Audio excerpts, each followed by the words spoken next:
오늘은 마태복음 36절 말씀입니다. 그때는 이제 세례 요한이 선지자로서 요단강에서 사람들이 세례를 베풀 상태고, 그때는 예수님께서 연세가 30살 정도 되실 때입니다. 예수님의 그 모습이 나타나지 않았습니다. 12세까지는 율법서와 말씀에 정통할 정도로 말씀을 연구했던 것을 알 수 있고, 나사렛 성경에서 알 수가 있는데 그 18년이 안 보입니다. 어떻게 사셨을까요? 궁금하죠.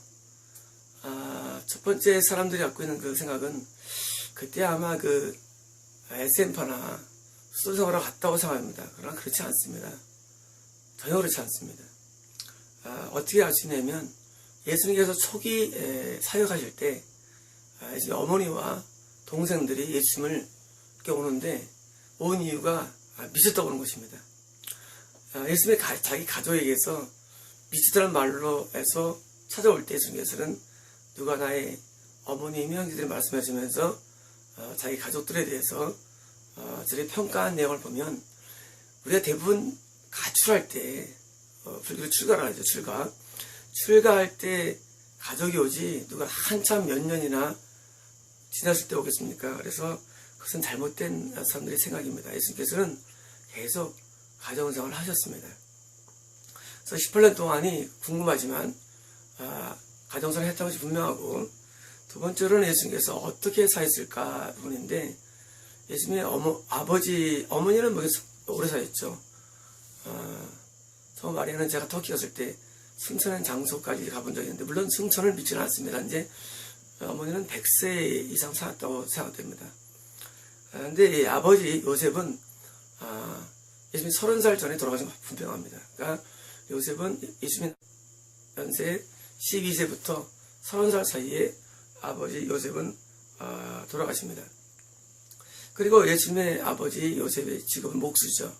근데 이제 예수님은 좀 어렵게 살았을 겁니다. 왜냐면 사람들이 예수님이 나중에 갈릴리 가실 때 동네 사람들이 비아냥 거리죠. 너 목수의 아들이 아니냐.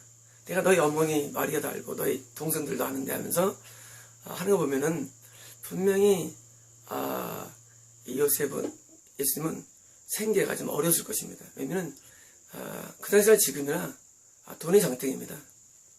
지금도 만약에 누가 의사하면 야, 의사의 아들이 아니냐 높이 평가하지만, 직업이 별로 돈이 못 버는 직업이면 평가 절하시키는 것처럼 목수의 아들이냐 이런 앞뒤 구조를 보면 굉장히 그 천대받는 직업이랄까 생각합니다. 오늘 예수님께서는 어렵게 살 것입니다. 예수님의 아버지 요셉이 언제 돌아왔을까요? 제 생각에는 최소한도 예수님의 나이가 10세, 15세라고 생각합니다. 왜냐면 예수님의 동생들이 많았습니다.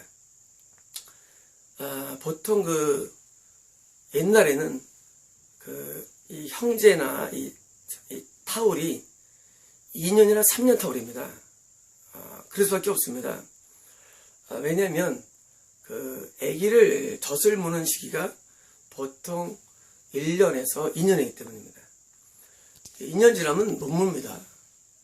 아기가 깨물어서 이 젖을 물어서 2년 지나면 그 젖을 먹일 수가 없어요. 그래서 옛날에 막까짓기 바르기도 하고 여기다가, 왜냐면 너무 아기가 무니까 이유식을 먹여야 되는데 이유식을 안 먹습니다. 맛이 여맛이 좋으니까 여기다가 막 독한 약을 바르기도 합니다. 아기 안 먹게 하기 위해서. 아기가 젖을 빨 동안에는 이제 옥시토신이 분비됩니다. 뇌입니까? 분비되죠. 그러면 이제 그 옥시토신은 그 배란을 지연시킵니다. 배란을 지연시켜서 동침을 해도 배란이 안 되기 때문에, 수정이 안 되기 때문에 임신이 안 되는 것입니다. 그래서 항상 형제 타월은 빠르면 2년입니다. 아기를 젖을 먹이는 1년 동안, 다시 1년 지나면 다시 또 아기가 이유시키면 거기서 이제 배란이 되고, 그때 이제 수정이 되면 다시 1년 뒤에 아기를 낳기 때문에 빠르면 2년이고 늦으면 3년입니다. 그것은 아기 젖을 오래 먹는 경우, 2년 정도 애기젖을 먹는 경우. 그래서 예수님의 동생들이 많았다는 얘기는, 그런 얘기는 요셉의 아버지가 적어도 10년, 15년은 더 살았다고 제 추정을 하는 것입니다. 적어도. 물론 맥시멈은 30년이죠.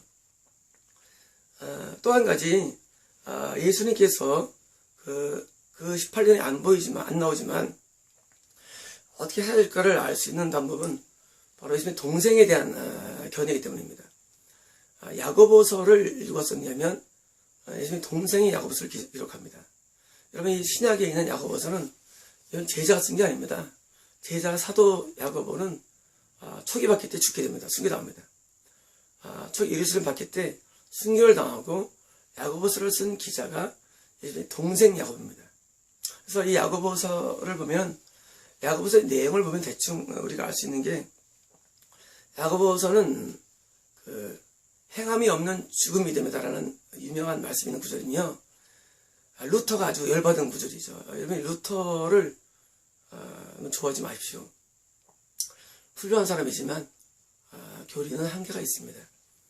루터파가 어디냐면, 지금의 여러분, 제가 잠깐 이제 세계적인 걸 보여드릴 텐데, 지금의 동카톨릭, 그러니까 이제 동방 종교가 이제 그리스나 러시아나 체코라든가 헝가리, 핀란드, 동유럽 계통이 이제 11세에 갈라나온 동카톨릭 정교 부분입니다.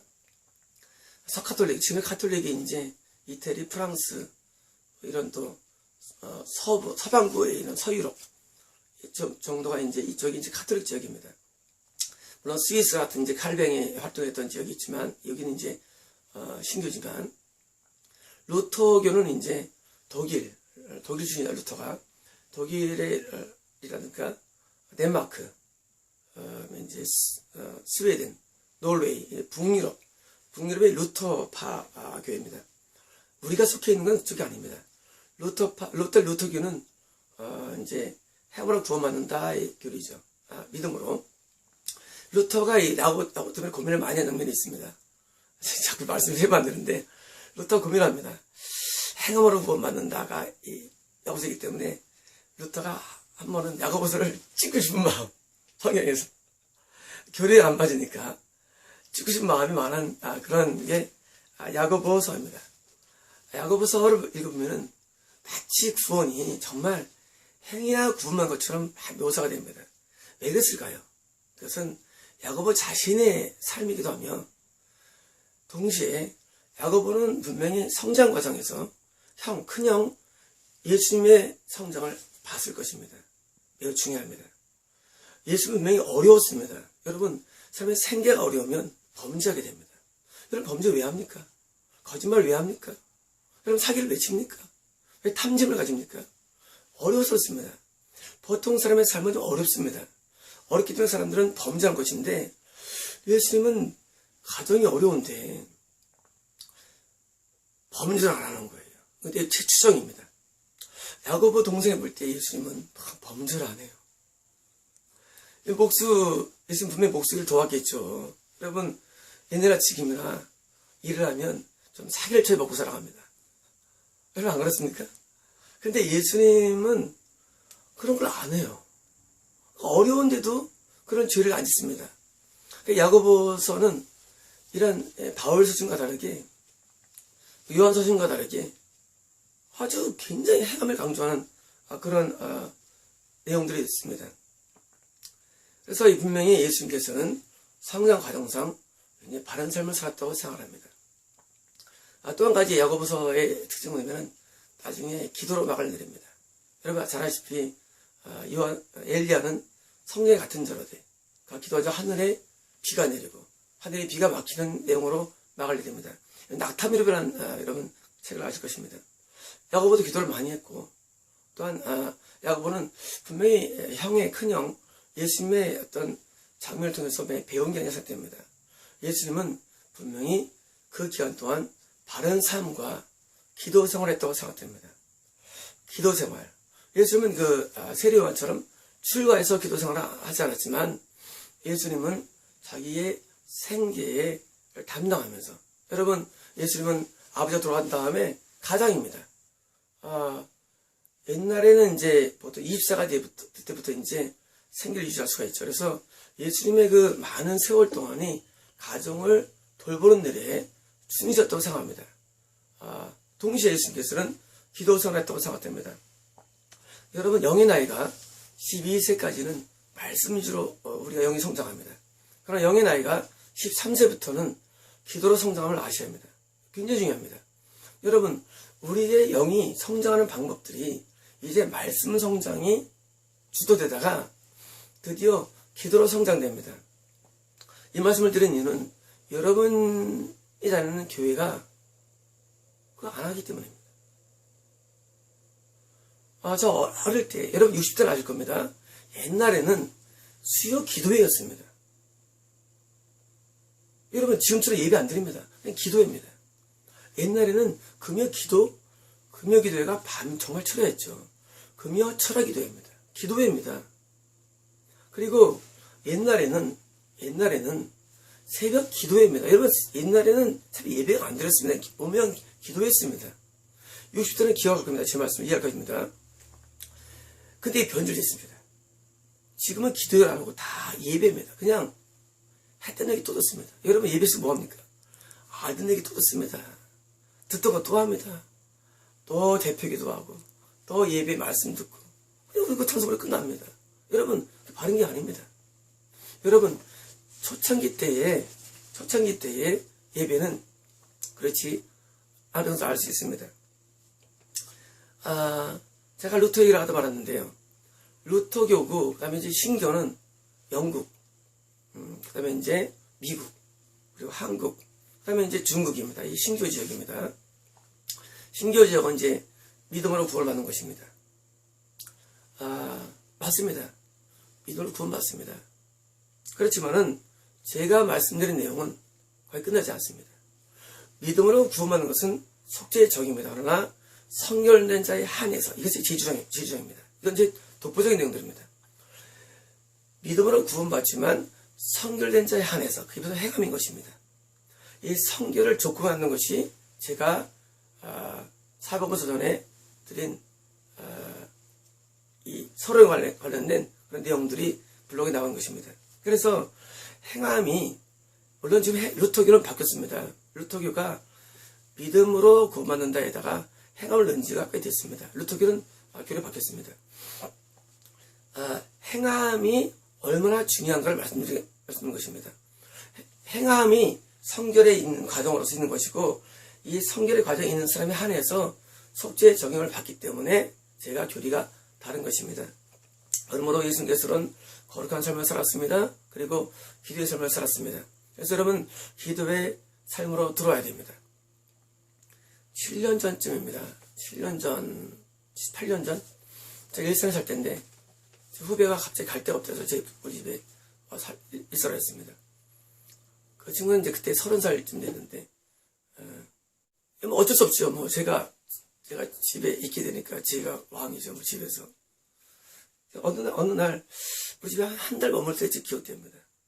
설탕 얹었는데 첫 마디가 이제 기도로 가라 하시는 거예요. 저도 난처합니다. 왜? 내가 쫓아들어 갔잖아요. 그래서 잘 살고 있는데 하나님 저한테 기도로 가라. 참 제가 입장이 되면은 난처할 것 같아. 이제 싫어서 가보는구나. 근데 그 다음에 뭘 말씀하실? 얘 가면 방언을 주겠다. 내가 휴했습니다. 그렇지. 내가 내 생각이 아닌 거를 알려주시네. 방언을 주겠다. 기도가서 방언을 보고 기도를 하라. 한 일주일 이상 기도하라 하시더라고요. 제가 마침 방언 주신대. 그 친구는 아기 때부터 엄마가 목사입니다. 아기 때부터 신앙생활 잘하는 친구입니다. 근데 기도생활 안 하면도 방언을 받았습니다. 기도를 하는데 좋은 기도는 있어. 먹여주고 재워주고 공짜야. 제가 이제 그 수도를 가서 그 방언 받아. 그러니까 이 친구는 어쩔 수 없이 뭐 짐을 싸가지고 기도를 들어갔습니다. 3일째인가 전화 왔습니다. 너무 기뻐요. 그래서 사실은 두근두근했죠. 왜 두근두근했냐면 얼마나 제가 야속하겠어요. 쫓아냈 것처럼 보이니까. 근데 너무 기뻐요. 네. 방언 받았어요. 방언이 막 나오더라고 그러더란 거예요. 첫날인가 둘째 날에 하여튼 뭐 얼마 안 돼서 방언을 받은 거예요.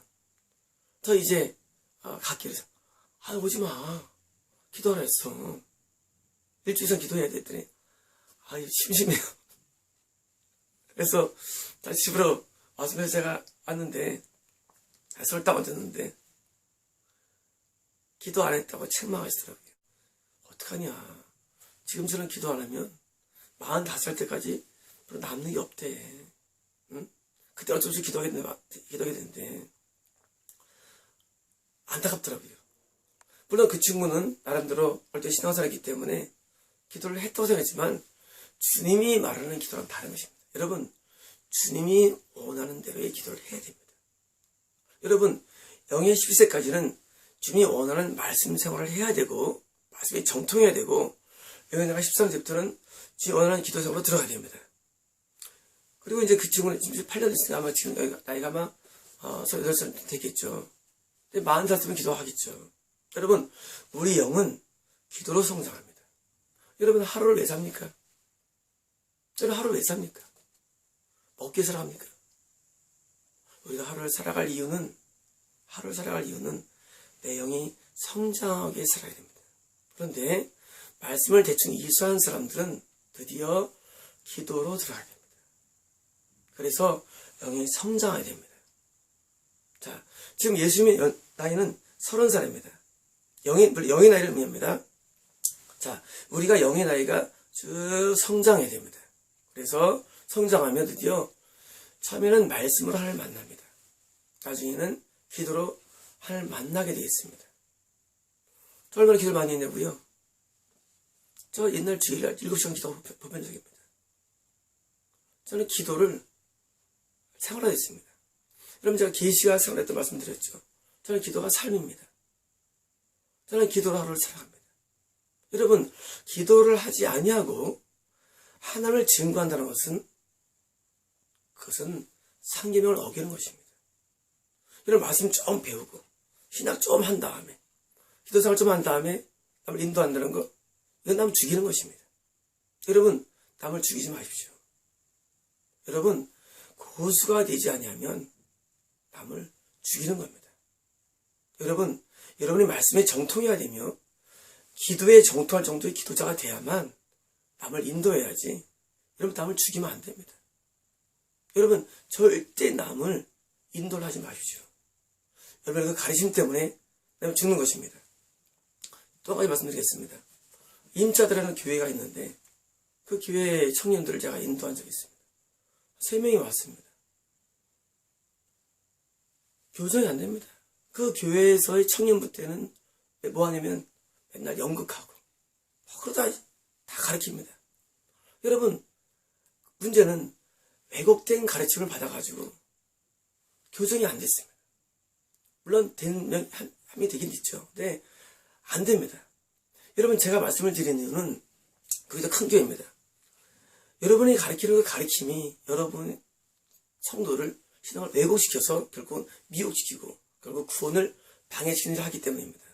전 여러분을 뭐라는 것이 아니라 여러분이 괜히 목회해야 한다고 해가지고 여러분이 어떤 불 맡았다 해가지고 여러분 성도를 죽이는 것입니다.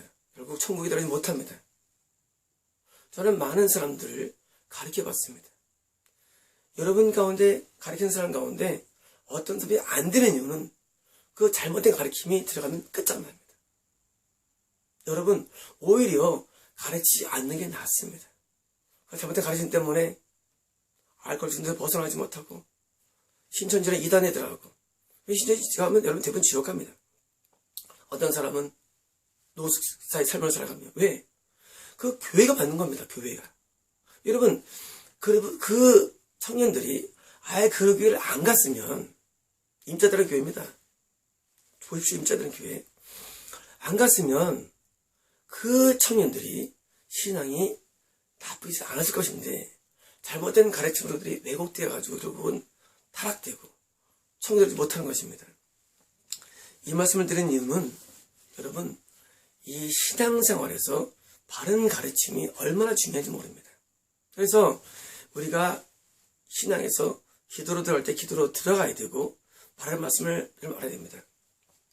제가 서론을 기른 이유는 지금 예수님께서 지금 30쯤 되어서 뭐 하시느냐? 자, 요한에게서 세례 받으시러. 왜일까요? 자, 지금 그 당시 선자는 요한입니다. 자, 예수님께서는 세례할 필요가 있습니까? 없습니까? 없습니다. 하면 아저씨를 왜 받습니까? 근데 요한에게서 세례 받으시러. 왜냐면 사역의 길을 걷기 위한 것입니다. 자, 지금 세례 뭐냐면 세례는 하나님의 자녀의 아닌가를 검증하는 검증 테스트입니다. 여러분 가운데 많은 분들이 목회 안수를 받습니다. 받지 마십시오.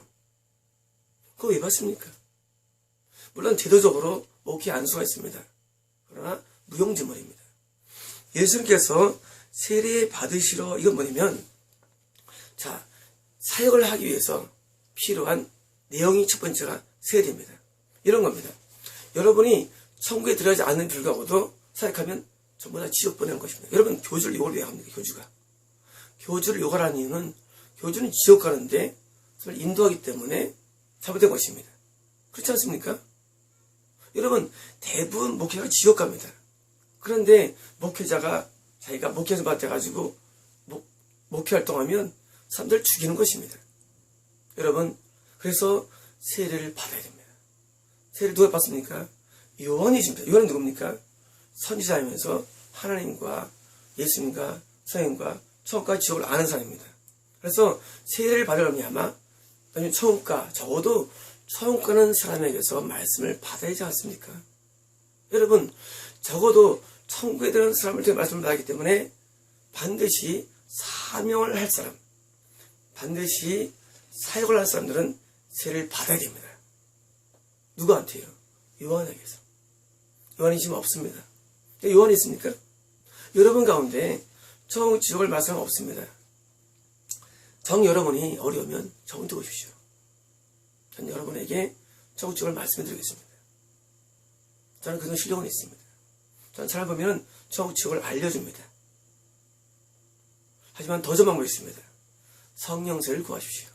예수님께서는 여러분에게 성령세를 주십니다. 그러므로 세례 받는 것은 사역에 있어서의 꼭 해야 할 담당이 부분이기 때문에 지금 36절에서 예수님께서는 세례 받은 것입니다.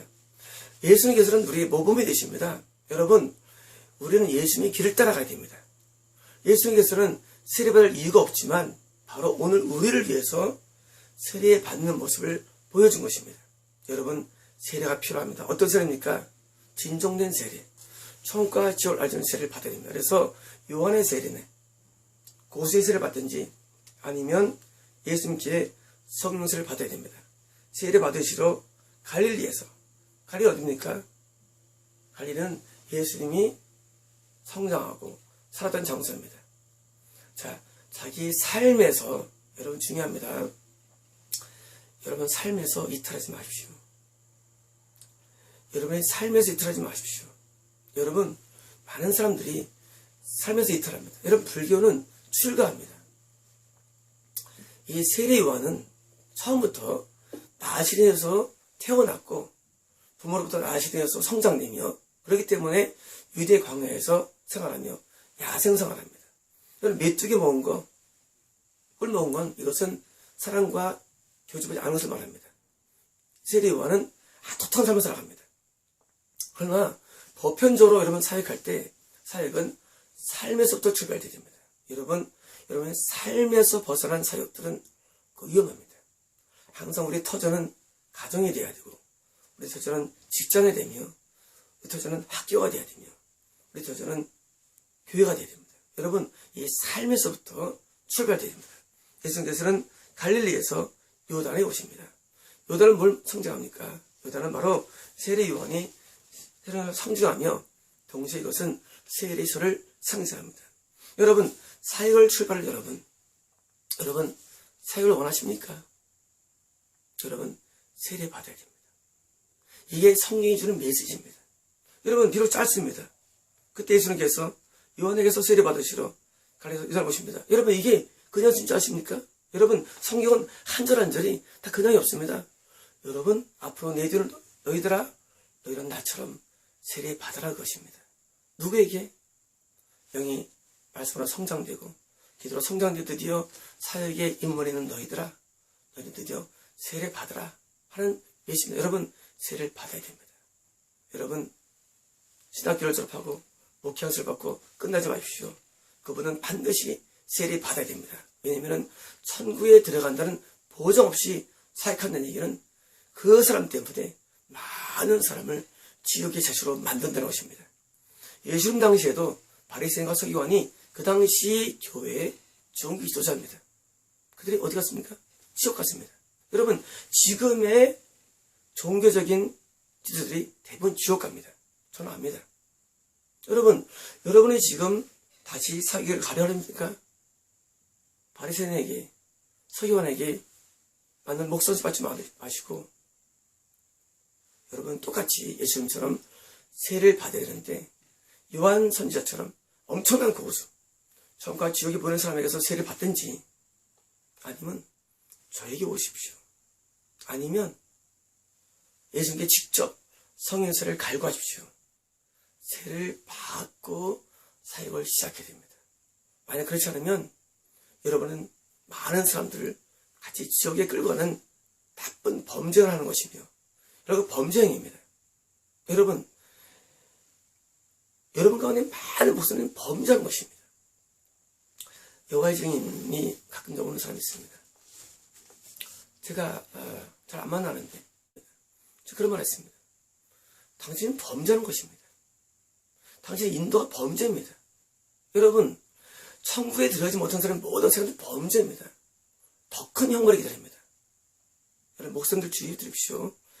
여러분 가운데, 목사님 가운데 천국에 들어가지 못하는 많은 분들은 더 큰 형벌이 지옥에서 기다립니다. 왜? 범죄이기 때문입니다. 그러므로 지금이라도 세례를 구하시고 세례 받으러 갈리에서 요단으로 가야 합니다.